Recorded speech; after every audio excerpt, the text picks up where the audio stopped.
meus irmãos, a paz do Senhor Jesus. Estamos começando a nossa TV Ágape. Hoje você deve ter percebido, aí começamos um pouquinho diferente, cenário novo. Já aproveitando para falar para vocês, para mostrar aí, ó, a nossa nova aquisição. Compramos 500 cadeiras, a igreja está linda, está confortável. Agora eu estou aguardando você aqui para você conhecer. Mas vamos lá, hoje o programa está maravilhoso, está uma bênção, tem o nosso bate-papo, tem Na Mesa com Jesus, tem o devocional, enfim, fica conosco aí, já compartilha, já dá o like e já se acomode aí, se alegre. A TV Ágape começou e nós já vamos para o nosso podcast Ágape. Pessoal, nós estamos aí com o nosso podcast Ágape, esse quadro aqui tão interessante. A cada semana nós temos recebidos aqui convidados a qual tem agregado, somado. Eu particularmente gosto muito de apresentar esse quadro, que eu saio daqui muito edificado. E hoje eu tenho a honra e o privilégio de receber aqui a nossa amada, querida pastora e agora psicóloga Lidiene, esposa, para quem não sabe, do pastor Jefferson, essa família que está com a gente há tanto tempo e nos ajuda, são colunas aqui na Igreja Batista Ágape. E hoje nós iremos falar um pouquinho sobre psicologia, sobre a nossa fé. Mas antes de começarmos, eu quero cumprimentar aqui a nossa pastora e psicóloga. Boa noite, Senhor, pastor. Pai do Senhor Jesus. Cumprimento o pessoal aí para a gente já dar início. A paz do Senhor, irmãos. Boa noite a todos. Nós estamos aqui para poder falar um pouquinho mais sobre a psicologia entre nós, né, irmãos também, né, que é muito importante para nós. Pastora, então vamos dar início aqui ao nosso bate-papo. Hoje, pessoal, nós iremos falar sobre algumas feridas emocionais, algo que durante muitos anos no meio cristão foi tratado como demônio, como que o cristão não podia passar por isso, como se estivesse em pecado. E hoje nós sabemos que nada disso é verdade, que todos nós estamos sujeitos a passar por isso. Vemos grandes homens na Bíblia que passaram situações assim, e nada melhor do que um especialista, tanto na área da saúde quanto na área espiritual, para nos ajudar. Pastora Lide, vamos lá, vamos começar o nosso assunto. A rejeição é algo muito falado, e de tão falado ele perde o seu sentido. O que seria, de acordo com a psicologia, a rejeição e quais os males que a rejeição pode trazer na vida de uma pessoa? Bom, vamos lá então. Dentro da psicologia, a gente temos algumas feridas emocionais, né? Dentre elas, nós vamos falar sobre 5. E aí, para mim fazer uma introdução bem rápida aqui para vocês entenderem de onde que vem todos esses males que acometido as pessoas, né? A gente sabe que na ciência, algumas dessas enfermidades são acometidas devido à nossa infância. Ela começa na nossa infância, na nossa primeira infância, que é até por volta dos 12 anos. É a primeira infância, a segunda infância até os 21 anos. E assim por diante. E aí a gente vê que o nosso cérebro é uma máquina tão potente que até hoje, a gente não conseguiu descobrir e desvendar o que ele pode nos proporcionar e o que ele pode nos roubar também. Então, dentre elas, a gente vê que nosso cérebro, por ser essa potência, ele tem os mecanismos de defesa dele. E essas feridas emocionais, conforme a pessoa vai crescendo dentro dessa infância e passa para a segunda infância, essas feridas elas ficam registradas no nosso inconsciente. Ou seja, o nosso cérebro, para ele não ter um sofrimento, ele coloca no inconsciente e a gente não lembra dela. Mas aí conforme a pessoa vai vivendo, a pessoa vai crescendo, e aí ela começa a deparar com alguns fatores da nossa vida que surgem os gatilhos emocionais. Ou seja, e aí a gente vai começando a identificar algumas enfermidades, algumas patologias que são registradas como essas feridas emocionais que são geradas. E dentre elas, a rejeição, a gente vê que é um dos males assim, que a pessoa é acometida, porque a rejeição para uma pessoa, ela entender que ela está sendo rejeitada, isso gerou lá na infância. E ela é adulta hoje, como que ela sabe que ela está sendo rejeitada? Porque alguns fatores é desencadeado dentro do seu inconsciente e vem para o seu consciente e aí a pessoa começa a gerar o sofrimento. Aí é onde a pessoa não começa a separar as pessoas, a não querer conviver com as pessoas. Essa rejeição, ela começa a não querer estar em lugares, ela gera um sofrimento interno dentro dela que ela não consegue verbalizar, que é uma rejeição e futuramente, consequentemente, ela começa a rejeitar também. Entendi. Então, essa rejeição, pastora, é uma forma que a pessoa até tem de se defender, porque Exatamente. tanto ela ter passado por isso na infância, talvez uma rejeição pelos pais ou por alguém, e depois de adulto, até de forma inconsciente, ela transfere isso para a pessoa, né? Exatamente. Ela pensa assim, já que ninguém gosta de mim, é melhor eu me afastar, Exatamente. não é isso? É uma forma inconsciente dela se preservar e não gerar mais o sofrimento. Mais dor. Por como você mesmo disse aí, esses sintomas aqui é uma forma que o nosso corpo também tem para nos proteger, né? Exatamente. Só que ao nos proteger, vai criando em nós essas feridas. Uma delas é a rejeição. E já que nós estamos nesse mesmo embalo aí, eu acho também que está muito, muito ligado também, pastor e psicóloga, o abandono, né? Nós podemos falar que um dos piores medos do ser humano, eu acho que é o abandono. Você concorda comigo? É verdade, pastor. O abandono é algo que a pessoa é cometida de uma frustração tão grande e tão desesperadora que a pessoa ela não quer aproximar do outro com medo de ser abandonado. Ou seja, essa ferida gerada, antiga, essa ferida que não foi secretizada, essa ferida que não teve assim, um tratamento adequado para ela, gera nessa pessoa um sofrimento de forma que ela não consegue estar relacionando, estar confiando, porque esse abandono gerou nela algo tão profundo que ela não acredita que ela pode ser acolhida novamente. E aí a gente costuma ver na clínica onde a gente atende, e algumas pessoas que a gente acaba atendendo, o quê? Eles trazem essa forma de abandono de outras formas. Eles trazem de, eu não quero fazer, eu não quero isso. Mas só que o abandono tem vários aspectos. Tem um abandono conjugal, abandono familiar, abandono social, abandono paterno, materno. Então tem vários tipos de abandono que é englobado dentro dessa patologia, né? Que é essas enfermidades aí. E essa pessoa, ela vai gerando esse sofrimento de forma que ela não consegue sair. Ela não consegue entender o que está sofrendo. Então, automaticamente, ela se afasta. Ela se afasta por medo de ser abandonado novamente. De tudo isso que você falou, eu acredito que, como a maioria das pessoas, eu já me senti rejeitado, já me senti também abandonado. Já que nós estamos associando os dois assuntos, pastor, dentro da sua permissão, eu quero ler Isaías 49:15, que diz assim: acaso pode uma mulher esquecer do filho que ainda mama, de sorte que não se compadeça do filho do seu ventre? Ou seja, uma das maiores expressões de amor que nós temos aqui é um amor de mãe para o filho. É uma das maiores expressões de amor. E pode acontecer de uma mãe abandonar o filho? Pode. Mas olha o que Jesus disse: mas ainda que ela viesse a se esquecer dele, eu todavia me esquecerei de ti. Olha como Deus, que a nossa tremendo, palavra, né? Talvez a gente esteja falando para alguém agora, pastora Lídia, que está vivendo isso, esse momento de rejeição, de abandono, e o Espírito Santo está usando a gente aqui para falar com ele, que não importa de onde veio essa rejeição, como você disse, nós temos um Deus que nos ama, que nos abraça e que ele jamais nos deixará. Independente, né, da situação que é cometido, esses gatilhos levam a pessoa a um estado de depressão, de ansiedade. E a pessoa gera um sofrimento muito grande para ela. A gente foi feito, você psicólogo sabe dizer isso melhor do que eu, a gente foi feito para viver em comunhão. E ao viver em comunhão, a gente quer ser amado, respeitado, ouvido, né? aceito. Então, a partir do momento que você é rejeitado ou abandonado, aquilo na cabeça da pessoa, aquilo vira uma confusão, né? É verdade. E associado a isso, pastor Lídia, e a humilhação? Porque ser humilhado, de onde pode vir essa ferida e por que dói tanto a humilhação? Porque a gente já foi humilhado, como dói, né, pastor? Quem nunca, né, pastor? Quem nunca passou por isso? A humilhação, ela é algo do ser humano que gera de um para com o outro, né?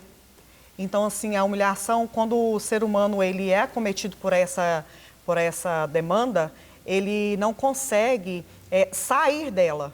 De forma que ele também, quando ele recebe, ele volta para outra pessoa.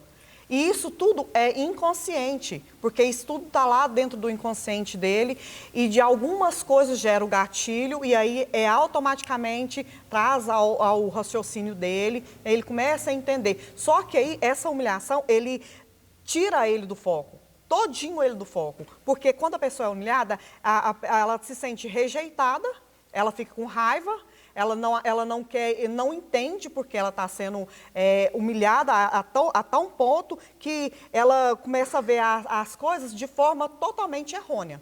Não, então assim, eu fui humilhada aqui, então por que eu tenho que fazer isso? Não, ninguém vai me aceitar, ninguém vai fazer. Então assim, isso gera totalmente, novamente, esse desgosto, né? Essa forma da gente não querer mais participar. E aí a pessoa se resguarda novamente, porque automaticamente ela não quer participar mais de certas coisas, porque ela não tem o medo de ser novamente humilhada por vários fatores. E é inconsciente. Ela não sabe identificar que está sendo ou que não está, porque é inconsciente.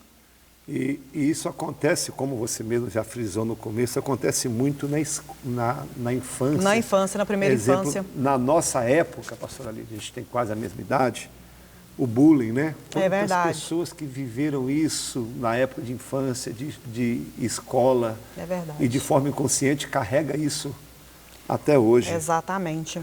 Pastora Lídia, vamos tocar num assunto aqui agora também que dói, que fere, que sangra. Vamos falar um pouquinho sobre a traição. É algo muito difícil de aceitar, porque nós vemos tantas pessoas sofrendo com esse fato e é algo difícil de falar, principalmente na área conjugal, quando você é traído, seja no casamento, ou no namoro, ou no noivado. Só quem já viveu isso. Eu lembro de antes de conhecer a Flávia, eu tinha uma namorada também, que eu vivi isso. Meu Deus, para mim na época, adolescente, sem muito conhecimento, sem estrutura, meu Deus, é algo terrível, que me marcou, é algo que me marcou. E como que a psicologia lidar com isso também? Então, quando o paciente chega até nós com essa demanda, é algo que a gente já, no automático, a gente já vê o sofrimento acarretado por ela, né? Devido ao que aconteceu, a confiança que ela tinha no outro, ou tinha numa entidade, ou tinha num serviço, ou tinha na família, ou qualquer que seja o lugar ou a pessoa que seja que ela está deparada. Mas aí gera esse desconforto de não entender, porque é um sentimento que a gente não consegue verbalizar e colocar em palavras a pessoa que está sofrendo. Ela não consegue verbalizar. Eu estou sofrendo, não consigo perdoar, não consigo entender por que fez isso. Eu confiei demais e isso foi me acometido. Então, assim, a gente vê a raiva nessa pessoa. Nossa. É demais a raiva, a tristeza, choque do desamparo, quebra de confiança, sentimento de engano, desilusão, impacto da autoestima, dificuldade de confiar, processo de luto, tem até o processo de luto, de luto nisso. eu sei. A gente sente como se a gente estivesse morrendo ali. Ou se estivesse perdendo alguém que a gente ama. Exatamente. Nossa, Lídia, eu li um artigo tão legal essa semana, estava lendo um livro que eu terminei hoje. Meu Deus, como chama o livro? Daqui a pouquinho o livro fala o seguinte, que quando você é traído, nós temos aqui o costume de a gente se sentir envergonhado daquele que foi traído, sendo que era para ser o contrário, porque a pessoa que trai, ela não trai você, ela trai a si mesma. Exatamente. Porque ninguém perde por ser fiel, ninguém perde por ser íntegro. A pessoa que trai, ela na verdade está traindo a si mesma, porque é ela que foi ilegal ou até mesmo desleal com aquele que um dia lhe deu um voto de confiança. Por isso que a traição dói, né? Dói, e a dificuldade de perdoar, ela é grande demais. Mas aí a gente volta, né, para o nosso Deus, né? Que acima de todas as coisas existe um Deus e que se a gente não confiar e não acreditar que esse Deus ele pode nos transformar de forma que a gente possa ver o outro, que ele errou, que ele falhou, mas que eu também falho. E é isso que eu falo, do mesmo jeito... A gente falha também. A gente falha, e do mesmo jeito, tem até uma cena naquele filme Prova de Fogo, que o marido está enfrentando uma luta com a mulher, e ele fala assim, pai, mas de onde eu vou arranjar força para perdoar minha esposa? Aí tem uma cruz no fundo, o pai aponta e diz, olha para aquela cruz. Porque a única maneira também que nós temos de perdoar alguém é olhando para a cruz, sabendo que do mesmo jeito que a pessoa falhou conosco, que nós falhamos com ela, nós fazemos isso com Deus e mesmo assim Deus nos perdoa. Verdade. Não é, pastor? Ele levou na cruz, né, consigo tudo aquilo que não precisava levar, né? E nos perdoou, né, por isso também. E perdoa até hoje. Pastor Lídio, para caminhar para o fim, eu te falei aqui que o tempo voa quando o assunto é bom. O último assunto aqui sobre ferida emocional, a injustiça. Quem de nós também nunca foi injustiçado? E o que a injustiça pode causar no emocional das pessoas? Frustração, raiva, tristeza, desesperança, ressentimento, amargura, estresse, ansiedade e levar à depressão. Por quê? Porque essa injustiça, ela é registrada na nossa amígdala, aonde uma parte do nosso cérebro, que é uma glândula que a gente tem nela, sim, que a gente que é o mesmo lugar onde a gente vê quando a gente está em estado de fuga, aquilo ali é ativado. É o mesmo lugar onde é ativado essa injustiça. E a gente depara com essa injustiça e a gente fala assim, é aquele questionamento que a gente depara na hora, que a gente começa a falar, mas por que isso? Por que que gera os porquês? Gera toda essa controvérsia, tudo vem à tona. Mas por quê? Porque ela não consegue identificar. Ela não consegue entender o que ela está vivendo, porque é inconsciente e ela coloca para fora. É aí que entra a importância de um profissional. É verdade. O pastor Lídio, já caminhando para o fim, estava até conversando com a Flávia, gente, como que os cristãos de 20 e 30 anos lidavam, porque ao conversar isso com um pastor na época, falou, não, isso é do diabo, você está endemoniado. É verdade. Poxa, nós temos o corpo, que quando a gente está enfermo, a gente procura o médico. O nosso espírito volta para Deus. E a alma? A gente está falando de alma, é corpo, alma e espírito. E quem é que trata da alma, gente? São os profissionais de saúde. E para nós encerrarmos aqui, pastor Lídio, a gente falou de 5 grandes problemas. Qual o conselho que você daria para as pessoas que estão nos ouvindo agora, que certamente tem alguém vivendo um desses conflitos aí, todos nós passamos e passaremos, e a questão não é evitar, porque não tem como, é impossível não evitar. A questão é a gente saber lidar com isso. Exatamente. Não ter medo de sofrer, não ter medo de chorar, não ter medo de sentir, porque por mais que a gente saiba disso, quando acontece conosco, você vai chorar, você vai sentir, é natural. A questão é que a gente tem que saber a lidar com isso. E qual o conselho que a senhora tem para dar para nós encerrarmos esse bate-papo? Para você que hoje escutou um pouquinho sobre, eu quero te dizer que você tem que ter autoconsciência, buscar ajuda, porque nós temos um Deus acima de todas as coisas, mas abaixo dele o Senhor também deixou profissionais da área para ter esse acolhimento. A escutativa que vai te entender e vai te encaminhar, porque nós temos os mecanismos certos, a forma certa de entrar dentro do inconsciente da pessoa e extrair dela para poder fazer com que ela entenda o seu processo e ter uma melhora significativa nas suas demandas. Eu te aconselho, acima de tudo, o seu Deus, mas abaixo dele, que você possa procurar ajuda. Isso. E em cima dessas demandas que a gente falou aqui um pouco, não deixe de prestar atenção, porque isso aqui, ele te paralisa. Ele te coloca no lugar onde você não quer estar. E você não consegue fazer mais nada. Você não fazendo nada, você está parado. Parado não é o lugar que você tem que estar. Você tem que estar diante das coisas, resolver como tem que ser resolvido e procurar ajuda. Não deixe de procurar ajuda. Mas, acima de tudo, nós temos um Deus que nos olha e nos confia que nós possamos também entender que Ele pode também ser o nosso guia para que isso tudo possa ser resolvido. Mas é o meu conselho, procurar ajuda, procura uma pessoa adequada, uma pessoa da ciência que possa te ajudar em relação à psicologia. E que tenha a ética e a mesma fé que a gente, exatamente, né, pastor? Exatamente. Para dar conselhos bíblicos também. Exatamente, porque acima de nós, né, pastor, nós temos um maior, né? Maior. Pessoal, que pena, se deixar aqui, isso vira noite, irmãos, um assunto bom. Quero agradecer a pastora Lídia, que abriu mão de um tempo e veio aqui nos servir. E a pastora Lídia, como ela mesma disse, ela já pode atuar na área, já é uma psicóloga, e você que nos ouve, se identificou aqui, pode procurá-la, que eu tenho certeza, isso aqui é uma família que eu conheço, uma mulher que eu conheço, que certamente que vai te ajudar, tanto na área da psicologia quanto na área espiritual. Pastora Lídia, aperta a minha mão aqui. Obrigado, pastor. Obrigada mais uma vez.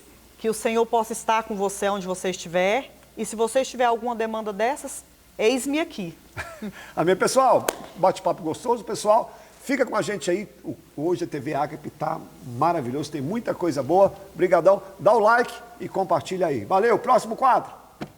Pastora e psicóloga Lidiane agora, essa família que eu amo muito. Que papo interessante, eu gosto muito de psicologia. Vamos para o próximo quadro agora, meu amigo Zilton. Na Mesa com Jesus. Zilton, quem está com você aí hoje? 3, 2, 1. Bom, meus amigos, esse é mais um Na Mesa com Jesus. Essa mesa de comunhão onde nós falamos sobre os feitos, os lugares, onde Jesus passou e tudo aquilo que Ele tem gerado e gera até hoje em nossas vidas. Hoje comigo eu tenho o prazer de estar com a Giovanas Babies, uma liderada nossa, uma menina exemplar, temente ao Senhor, uma pessoa que tem um chamado de pregar a palavra. E hoje nós iremos falar sobre o texto de Mateus 6. Nós iremos falar um pouco sobre a oração do Pai Nosso. Giovana, é um prazer te ter aqui. Prazer enorme, Zilton. Gostaria de agradecer o convite, primeiramente. É uma honra e um prazer estar aqui com meu amigo e meu líder, acima de tudo. Giovana, sem mais delongas, nós estamos no texto de Mateus 6. Ele é o texto que vai nos ensinar como se deve orar. Para ganharmos um pouco mais de tempo, eu não vou ler o texto, então te convido a abrir a sua Bíblia. Mateus 5, versículo 6 adiante. Giovana, esse texto ele é um texto muito conhecido, independente de denominação. A oração do Pai Nosso ela é uma oração universal. Sim. É uma oração que ela é um modelo de oração que Jesus nos apresentou. Certa vez os discípulos falaram, Jesus nos ensina a orar, e esse foi o corpo de uma oração que Jesus nos ensinou. Só que essa passagem tem muito mais detalhes. Eu queria que você falasse um pouco sobre o que você aprende nessa passagem. Então, essa passagem, o contexto dela é quando Jesus ele vai no monte dar uma série de sermões explicando diversas coisas sobre o amor, sobre justiça, sobre vingança, adultério. E em Lucas fala que um discípulo chega nele perguntando, Jesus, então como devemos orar? E ele passa essa oração do Pai Nosso, que como você disse, é conhecida por todo mundo, até por pessoas não cristãs, em algumas outras congregações. É um modelo, né, que o culto, a missa é direcionada através dessa passagem. Mas o que eu acho legal é o antes, quando Jesus começa falando sobre, dá algumas instruções. Que ele começa falando, por exemplo, para não sermos como os hipócritas, que gostam de orar em pé para serem vistos, mas que quando formos orar, para a gente entrar no nosso quarto, entrar em secreto. Então aqui eu já começo a ver que essa mesa que Jesus se assenta é uma mesa que ele está falando sobre secreto, sobre comunhão com ele, sobre o momento que você vai separar para entrar em contato com o Pai. E mais adiante ele também pega e fala sobre não ser como gentios e usar de vãs repetições. É aquilo que a gente fala sobre, não é pelo muito orar, mas é pelo muito crer.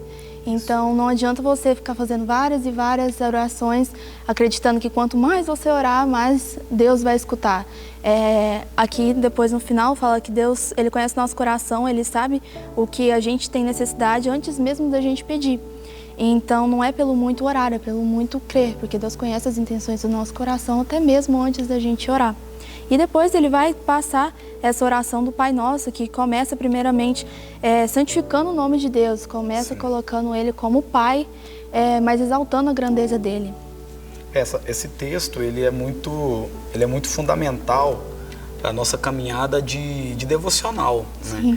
Porque o Senhor ele fala claramente que há uma conduta a não ser feita e uma postura que Ele espera que seja feita. Exatamente. E quando a gente fala assim, olha, mas o que o Senhor espera de mim? Ele espera uma oração sincera, Ele espera que nós tenhamos um nível de relacionamento com Ele, ao qual eu não precise falar com Ele algumas coisas. Tem demandas da nossa vida que não é necessário ser dito. Por exemplo, a pessoa às vezes ela vai fazer uma oração e ali ela fica falando, Senhor me abençoa, Senhor me abençoa, Senhor me abençoa. Porém a Bíblia nos ensina que bênção ela corre atrás da gente se a gente cumprir uma série de princípios. Então não é algo que eu devo pedir a Deus, é uma atitude que eu tenho que ter com Ele, que vai gerar essa resposta. Então Jesus ele fala sobre o secreto, né, de uma forma mais prática, porque o secreto ele tem que ser preservado, ele tem que ser guardado. E você falou algo que é muito interessante, que no versículo 9 ele fala assim, Pai Nosso. Sim. E no Antigo Testamento, Deus ele sempre foi apresentado como um Deus poderoso, grandioso Deus. Mas aqui Jesus trouxe ele para um relacionamento muito intrapessoal. Ele fala assim, ele é um pai. E ele não apenas o chama de pai, ele dá uma localização de onde esse pai está. Então, às vezes a gente vai assim, onde está Deus? A oração do Pai Nosso diz que ele está no céu. Onde está Deus? O nosso Pai está no céu. Sobre essa parte também que você falou sobre a bênção, eu vejo muito que a gente tem que tomar cuidado em nossas orações para não sermos como filhos mimados. Sim. Nossa oração ser só centrada em um Deus abençoador, que Ele tem que nos abençoar, tem que dar aquilo que a gente quer. Até porque aqui no versículo 10 fala, venha ao teu reino, que seja feita a tua vontade. Então aqui, quando a gente faz essa oração, que eu acho que é uma responsabilidade muito grande você pegar e falar, Pai, que seja feita a tua vontade. Porque às vezes a gente coloca como, Deus, faça a tua vontade, desde que a sua vontade seja a mesma que a minha. E eu vejo que quando a gente entrega, fala, Deus, faça a tua vontade, é você saber que a vontade de Deus pode ser totalmente ao contrário com aquilo que você pensa, com aquilo que você deseja. Pode ser uma vontade de Deus que vai te fazer chorar, que vai te fazer sofrer, mas que a vontade de Deus, de acordo com Romanos 12, no versículo 2, fala que ela é boa, perfeita e agradável. Então, se a gente ter a ciência de que estamos sob a vontade de Deus, temos que ter a ciência que tudo correrá conforme a vontade dele, que tudo será boa, perfeita e agradável. Mas a gente tem que tomar cuidado para não levar no sentido de que nossa vontade seja feita, que se não for da minha maneira, que a nossa oração não está sendo atendida. Às vezes o silêncio de Deus eu entendo como um tempo das nossas vontades, do nosso eu, ser minado de nós mesmos para que a vontade dele prevaleça sobre a gente. Sim, é interessante porque quando a gente vê, né, Senhor, faça a sua vontade, assim na terra como é no céu, nós temos uma visão da terra onde o pai impõe a sua vontade ao filho. Filho, eu quero que você faça assim. E o filho, às vezes, ele não obedece como um ato de rebeldia. Só que aqui Deus ele se apresenta como um pai. Ele diz que ele está no céu, tem uma vontade sendo feita no céu, tem toda uma dinâmica rolando no céu. E aí ele espera que nós, como filhos, nós não sejamos, nós não sejamos rebeldes a ponto de impormos a nossa vontade dele, mas obedientes a ponto de nos sujeitarmos à vontade dele. Então, o relacionamento com o pai da terra, às vezes, é um relacionamento de imposição, onde o filho ele tem que viver a vontade do seu pai, porque ele está debaixo do teto do pai, porque o pai paga as suas contas. Só que aqui Deus ele já quer um relacionamento diferente. Eu estou no céu, a minha vontade aqui no céu está sendo cumprida. Eu quero que você seja um filho que peça que eu faça a minha vontade sobre a sua vida. A sujeição é um dos princípios básicos da fé cristã. Quando nós oramos o Pai Nosso, nós abrimos mão das nossas provisões, porque eu peço que Ele me dê o pão de cada dia. Eu peço que Ele me ensine a perdoar como Ele me perdoou. Então o Senhor ele vem com a forma mais didática de nos levar a um lugar de altruísmo. Para que eu e você entendamos que se eu me submeto à vontade dele de coração, de livre e espontânea vontade, aí entra isso que você falou. Ela pode ser boa, perfeita e agradável dentro da vontade do céu, mas às vezes na minha vontade da terra ela vai me fazer chorar, ela vai me fazer sofrer, eu vou passar por uma situação a qual eu não quero nesse momento, mas a longo prazo eu vou entender que a vontade dele era boa, perfeita e agradável, eu só estava na época errada. Exatamente, sobre essa questão de entender, eu vejo que quando a gente está numa situação que não está conforme a nossa vontade, mas sim conforme a vontade de Deus, muitas das vezes a gente não vai entender. Porque eu vejo como o ser humano tentar entender a magnitude de Deus como uma criança tentando entender o que acontece na vida de um pai. Eu sei de um caso que um menininho olhando no avião, ele pergunta para o pai, pai, mas eu não estou vendo Jesus. E essa é uma pergunta muito boba, porque a gente tem conhecimento de que Jesus ele está dentro de nós, está em todos os lugares, mas uma criança ele não tem esse entendimento. Então, às vezes eu vejo a gente como uma criança aos olhos do pai. E eu entendo que o Evangelho não fala sobre a questão de você entender, é sobre você confiar. Tem uma passagem que está em Provérbios 20, 24, que fala justamente sobre isso, que vai falar o seguinte: os passos do homem é dirigido pelo Senhor. Como, pois, poderá o homem entender o seu caminho? Eu entendo que, assim, Deus ele tem planos para a nossa vida e que várias vezes a gente não vai entender. Mas a gente tem que ter o discernimento que Deus não faz nada pela metade. Sim. Então, basta confiar nele. Só que o confiar, ele é acompanhado de fé também, de você ter aquele discernimento que, como foi dito na oração do Pai Nosso, a vontade dele vai prevalecer. A vontade dele, ela é boa, perfeita e agradável. Então, mesmo não entendendo, mesmo não gerando esse entendimento na gente várias das vezes por não cumprir com aquilo que a gente espera, com a nossa vontade, pois o homem faz planos, a gente tem toda uma idealização na nossa mente do que a gente acha que vai ser bom e agradável para a gente, mas que temos que ter o discernimento também, que várias vezes a gente não vai entender, mas é sobre confiar em Deus, porque Ele sabe de todas as coisas e o pai, ele cuida de um filho, mesmo quando o filho está sofrendo. A mesma coisa como, por exemplo, o filho pródigo. Às vezes eu entendo que o pai vai deixar a gente ir, a gente viver de acordo com a nossa vontade, para a gente voltar, ter o discernimento de, quando eu estava com o meu pai, eu tinha uma vida melhor, eu tinha tudo aquilo que meu pai me oferecia, mas eu fui agir pela minha vontade e eu fui levado a comer lavagem de porcos, então vou voltar ao pai. Então eu entendo que várias das vezes Deus permite que a gente viva na nossa vontade para que a gente tenha esse entendimento que, se não for pela vontade dele, seremos igual ao filho pródigo. O livro de Provérbios vai nos falar que enganoso é o coração do homem. Sim. Mas nós temos um Deus que sonda corações. O próprio salmista vai falar: Senhor, eu sei que tu sondas meu coração.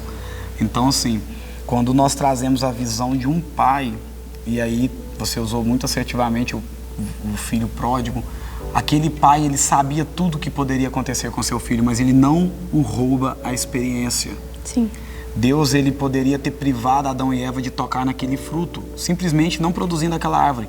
Mas nós servimos a um Deus que não rouba as nossas experiências, ele simplesmente as usa em favor do nosso crescimento e amadurecimento. Se aquele pai impede o filho de sair, aquele filho jamais reconheceria o valor daquela casa, o valor daquela paternidade. Então, quando nós entendemos que nós servimos a um Deus que não rouba experiências, orar o Pai Nosso fica muito mais fácil, porque nós entendemos que dele é o reino, que dele é a vontade. Então, até aquilo de ruim que me acontece não foge do seu governo e não foge dos seus desejos. Meus queridos, e é isso. A oração do Pai Nosso, ela nos leva a um lugar de filho, mas também nos ensina sobre o governo do Senhor. Ela vai nos trazer a dimensão de que a vontade do Senhor, ela está sendo executada no céu, mas nós temos a condição de trazer essa vontade para a terra quando nós nos submetemos a quem Ele é. E assim como a própria Giovana disse, que nós não sejamos filhos mimados, que querem impor a nossa vontade aos pais, porque nós não fazemos isso nem com o Pai da terra, mas que nós possamos desejar ardentemente a vontade do nosso Pai do céu, compreendendo que o reino é dele, o poder é dele e a glória é dele também. Giovana, muito obrigado por dispor o seu tempo. Eu que agradeço. Obrigado por essa mesa de crescimento, que o Senhor continue te abençoando, te dando muita sabedoria. Amém. É consigo, pastorzão? Depois do quadro aí do nosso amigo Zilton, você já compartilhou? Por que a gente pede para você compartilhar? Porque quanto mais você compartilha ou dá o like, o YouTube entende que o assunto, que o programa é relevante e ele automaticamente vai compartilhando. Meus irmãos, vamos lá agora para a agenda da igreja, para você saber os dias de culto, para você não ter desculpa. Eu quero te ver aqui, agenda da igreja. Segunda-feira, 19h30, o nosso culto de oração. De joelhos, nós somos fortalecidos perante o Senhor. Uma igreja forte é uma igreja que ora. Quarta-feira, quarta-feira é o culto da vitória, às 19h30. Este culto nós damos oportunidades para os pregadores da casa, que por sinal, pregam muito a turma aqui. E no culto da vitória nós temos um momento da oração das causas impossíveis, onde nós clamamos a Deus e Deus tem respondido pela sua graça e bondade. Sexta-feira, sexta-feira é o culto da palavra. Na maioria das vezes eu que ministro esse culto, só não prego esse culto quando eu não estou aqui na cidade. É onde eu prego sobre um capítulo da Bíblia, ou um personagem, enfim. É um culto para você que gosta da palavra mesmo. Meio de semana, terça e quinta, nós temos o culto nos lares, confere aí. Nós temos aqui uma equipe muito boa, uma equipe bem preparada para levar o evangelho até a sua casa, até o seu lar. Vamos para o sábado agora? Sábado temos 2 cultos. O primeiro, culto dos adolescentes, 17 horas, para você ensinar o seu filho desde novinho o caminho da igreja. E ainda no sábado, o segundo culto, Aí, ó, culto dos jovens. A mocidade se reúne aqui para louvar ao Senhor, para trazer uma palavra. Jovens, vem para cá. Agora, domingo, 2 cultos também, ó. O primeiro às 9 horas da manhã, a nossa escola bíblica dominical, lugar de aprendizado, de crescimento, lugar onde você aprende a palavra do Senhor. Você que gosta de Bíblia, vem para cá. E domingo, nós encerramos, ó, 19 horas, culto da família, culto de celebração, de júbilo, onde nós apresentamos a nossa vida, a nossa semana, a nossa família na casa de Deus. E, além dos cultos, nós temos também 2 programas de rádio, a Rádio Liberdade FM, às 11 horas, confere o link, e às 14 horas, a Rádio Cultura FM. Todas as 2 rádios, a frequência 104,9. A igreja também tem um site, ó, www.ibagape.com, e a TV Agape. TV Agape toda quinta-feira, 21 horas no YouTube, a TV da sua família. Agora que você já viu a agenda da igreja, só vir. Te espero. Valeu, meus irmãos. Não tem desculpa para você não vir. Os dias aí, agora você já sabe, todos os cultos estão na porta ali, quero apertar sua mão, te dar um abraço e vamos conferir agora um pouquinho daquilo que Deus tem feito aqui na igreja. From death to life, from grace to grace.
Igreja Batista Ágape, a igreja da sua família.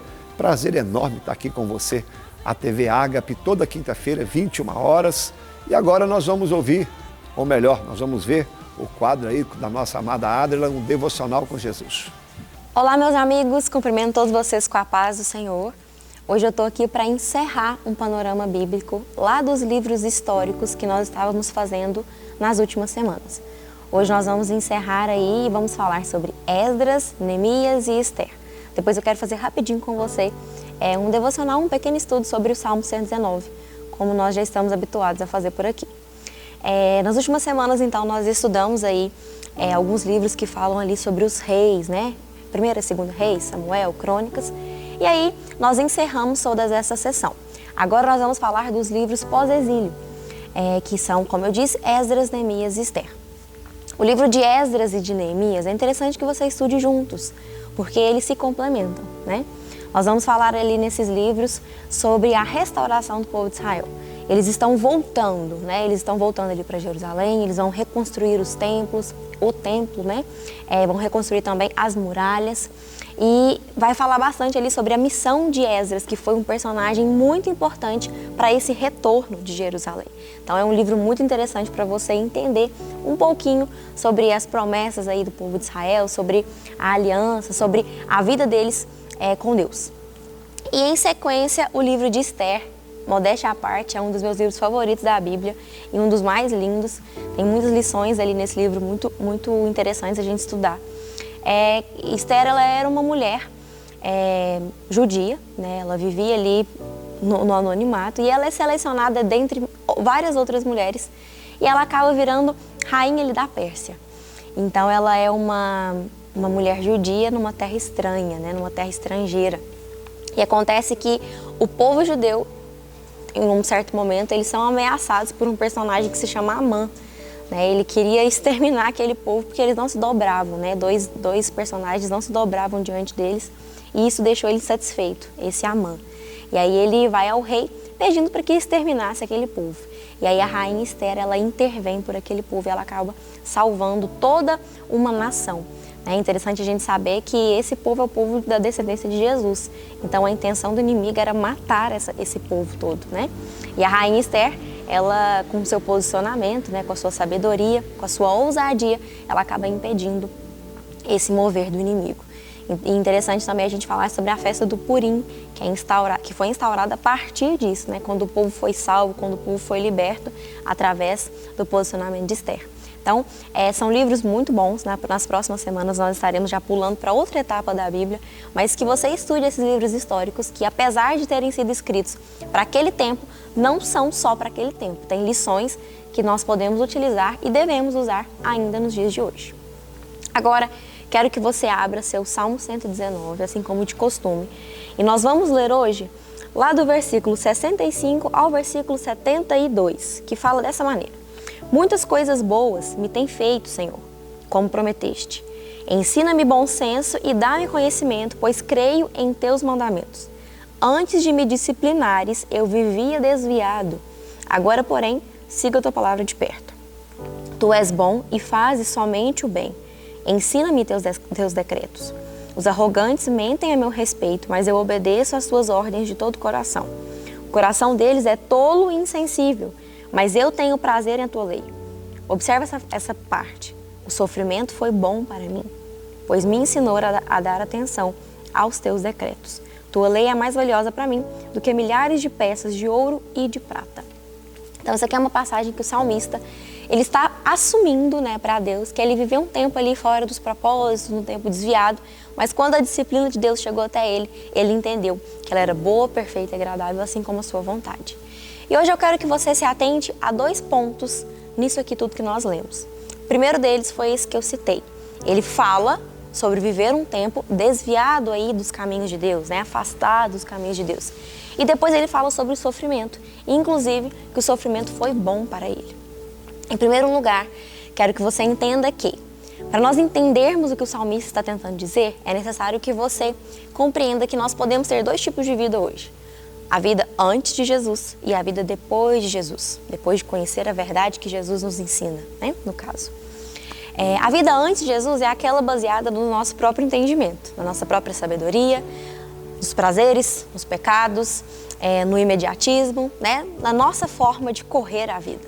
E a vida depois de conhecer Jesus e depois de conhecer a palavra de Deus é de acordo com a palavra mesmo. Tentando obedecer ali os decretos dia e noite, tentando viver em santidade, se arrependendo, negando a nós mesmos e tomando a nossa cruz. Então nós temos aí 2 estilos de vida diferentes. O salmista fala que ele viveu um tempo desviado, né? Um tempo afastado ali dos propósitos de Deus. E que esse desvio o proporcionou um sofrimento, que até então foi bom. Então hoje eu gostaria de falar com você sobre esse sofrimento. Quando a gente fala de sofrer, logo me é remetido, pelo menos para mim, na minha mente, dor, angústia, tristeza, choro, desconforto, tudo que é ruim. Como o salmista, então, fala que o sofrimento que ele passou foi bom? Para você entender, eu quero que você abra a sua Bíblia lá em 2 Coríntios, no capítulo 7, nós vamos ler do versículo 10 e o 11. É Pedro falando a Macedônia, a igreja da Macedônia.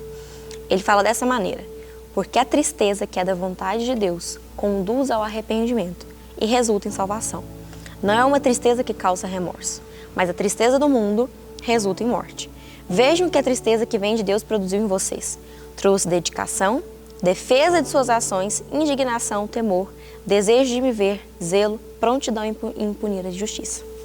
Então aqui, Pedro, assim como o salmista, vão falar que um certo sofrimento produziu algo bom neles. Os dois falam sobre isso. Você conseguiu perceber?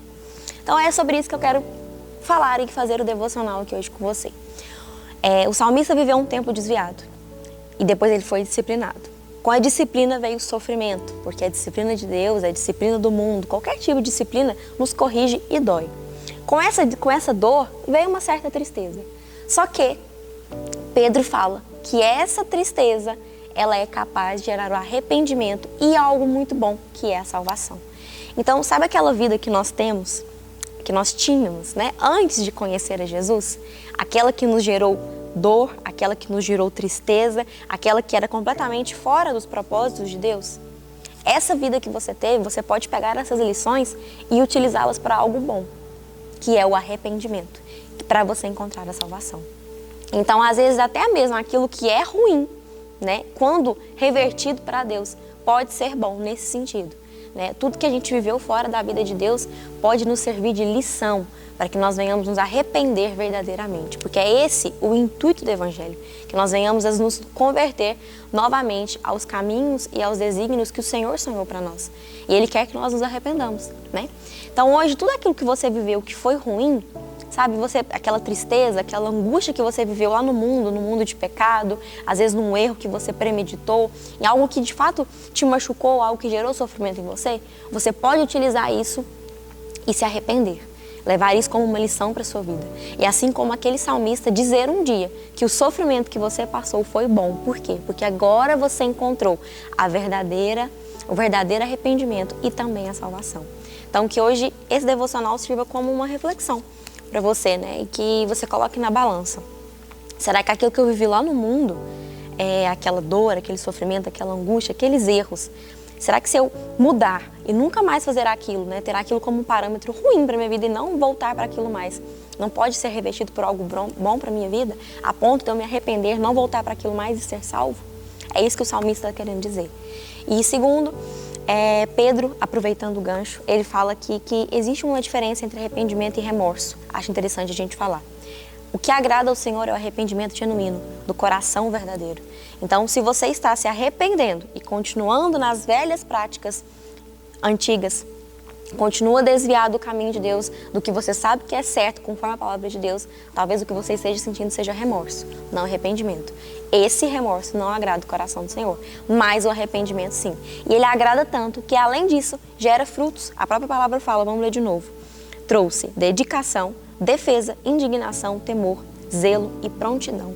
Então, o verdadeiro arrependimento, além de nos aproximar da salvação, além de nos fazer entender esse plano tão bonito para as nossas vidas, ainda produz frutos. Então, que hoje, como aquele salmista, você coloque a sua mão na consciência e fala assim: eu me arrependi verdadeiramente dos meus pecados, dos meus erros, do meu passado. Então, ok, agora eu vou dar os frutos devidos e eu vou viver uma nova vida. E aquele sofrimento que um dia foi ruim para mim, hoje pode ser bom, porque eu encontrei a salvação. Então é isso, que hoje você leve esse devocional para casa, reflita. Se você não fez seu devocional ainda, dá para fazer esse devocional, não vai dormir sem fazer seu devocional.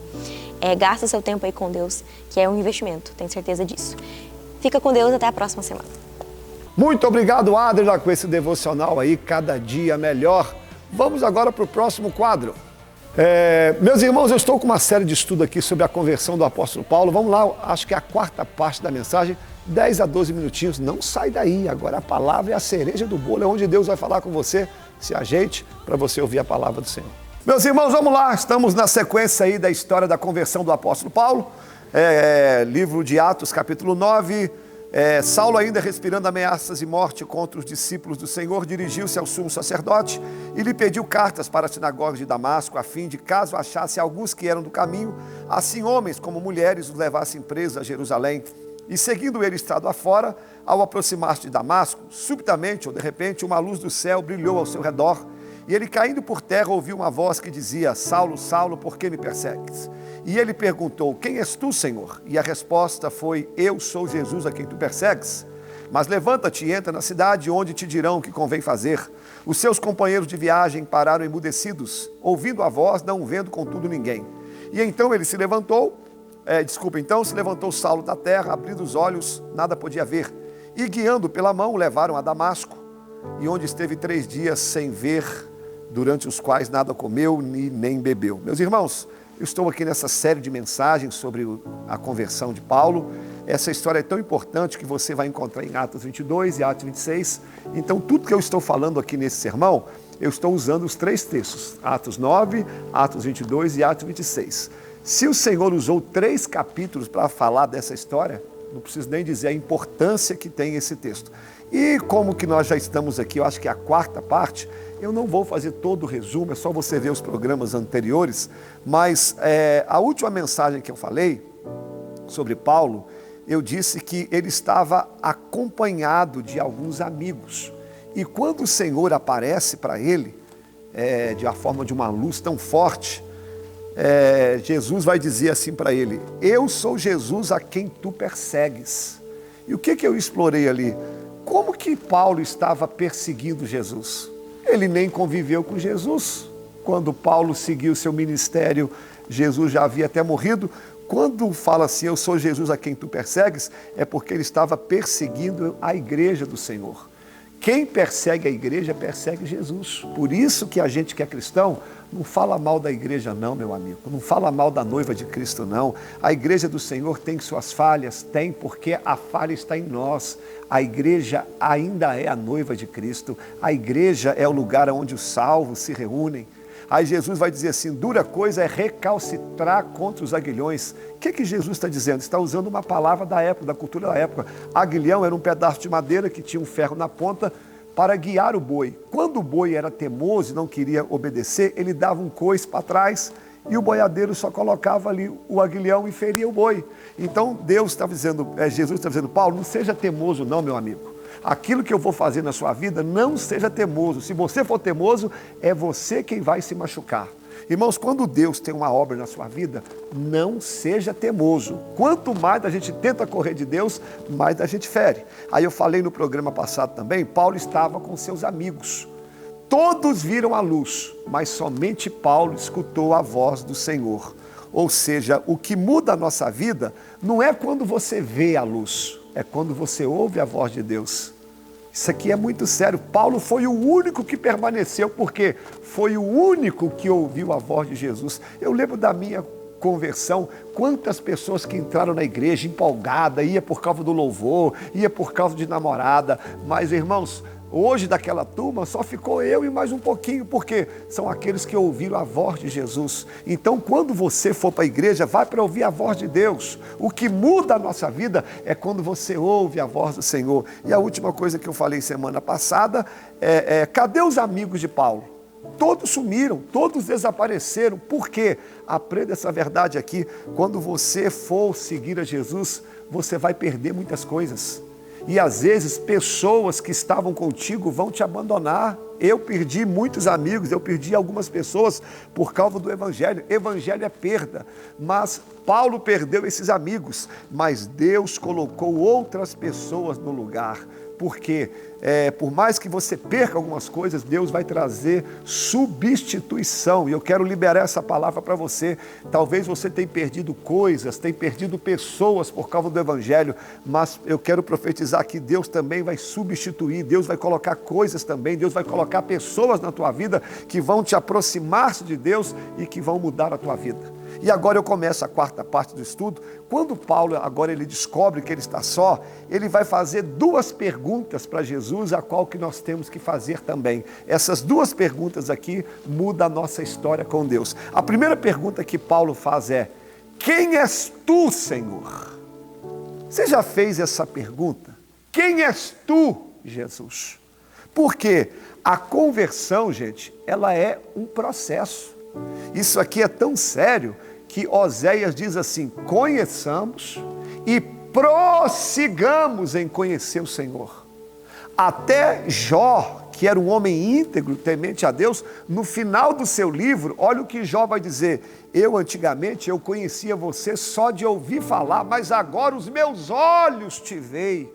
Então a gente tem que saber quem é Jesus. Primeiro, nós somos derrubados, cegos, humilhados, sofremos algumas perdas, mas nós precisamos saber qual a nossa miséria para a gente saber quem é Jesus. Agora, olha o que Paulo descobriu. Primeiro, olha que coisa linda. Primeiro, Paulo descobriu que Jesus estava vivo. Oh, irmãos, que descoberta, porque na cabeça de Paulo, Jesus havia morrido naquela cruz, mas agora ele descobriu que Jesus está vivo. Como é importante você saber que ele está vivo.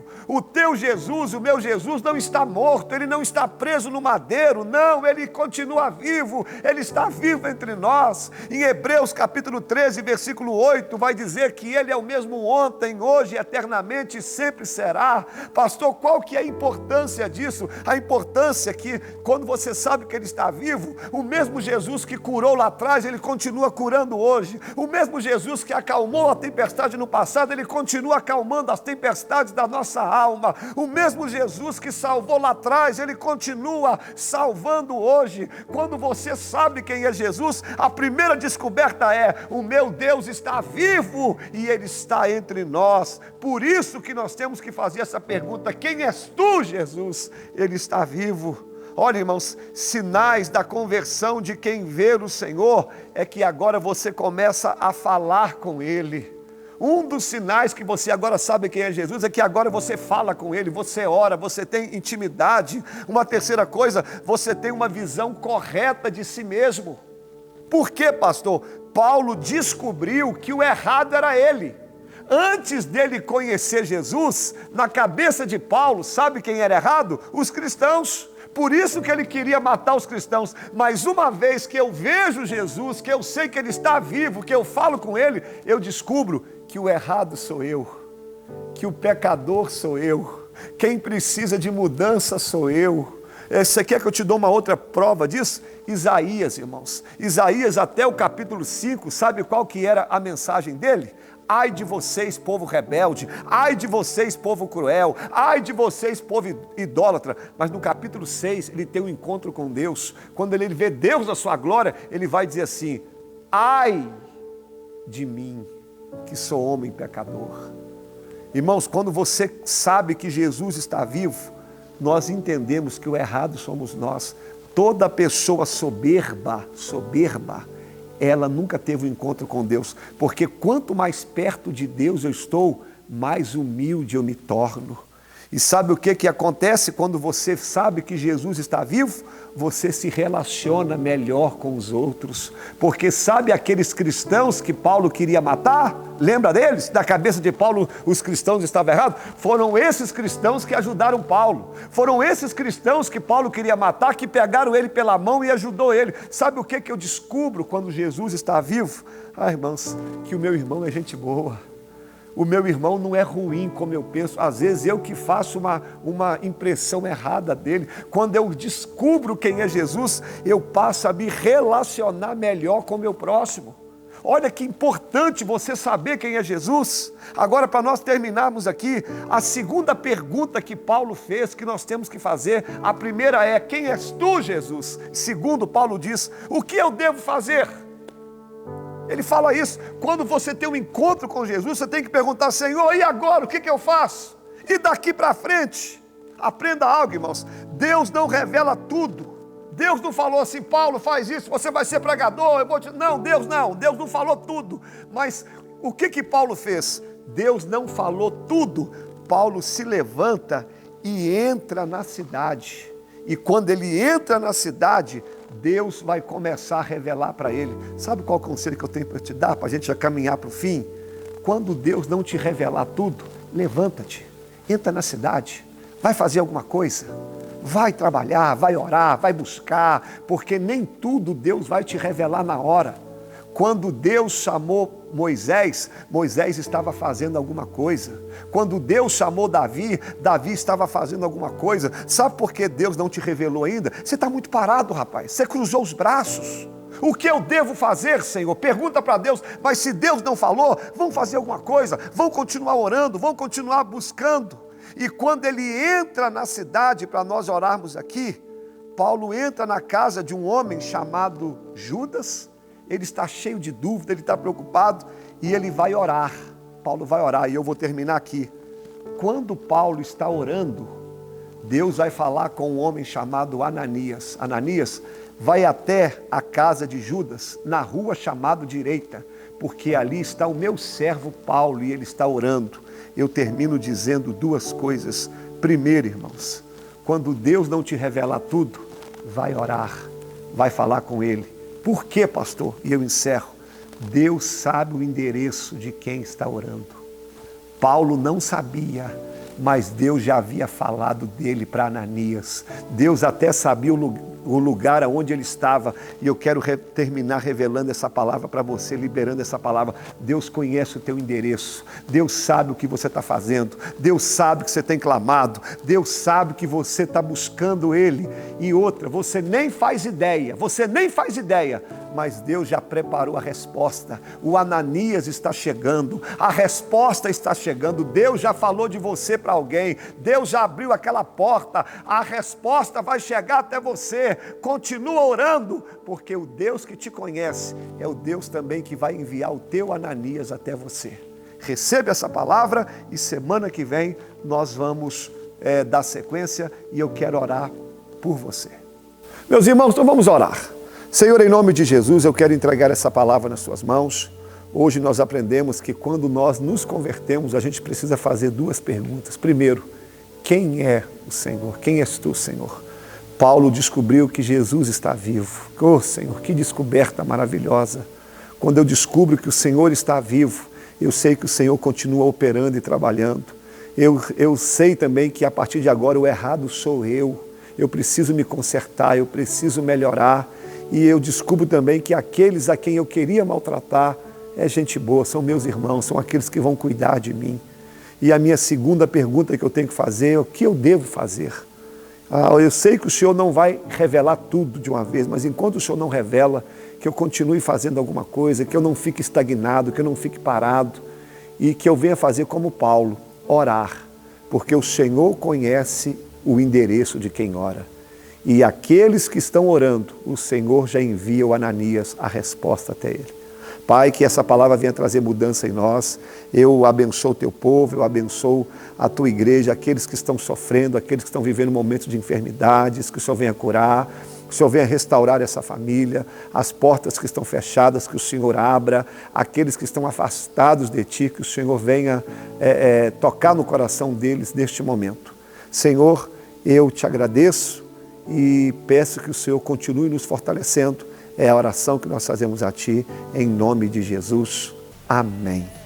Meus irmãos, infelizmente chegamos ao final da TV Ágape. Como você viu, a gente mudou o cenário hoje. Quero mostrar para vocês, a igreja adquiriu 500 cadeiras, ficou lindo, um espetáculo. E agora, espero que vocês tenham gostado. Vamos terminar o programa. Permitindo o Senhor, estaremos aqui semana que vem. Já aproveita aí, já compartilha para mais uns amigos. Deus abençoe, um abraço e paz do Senhor.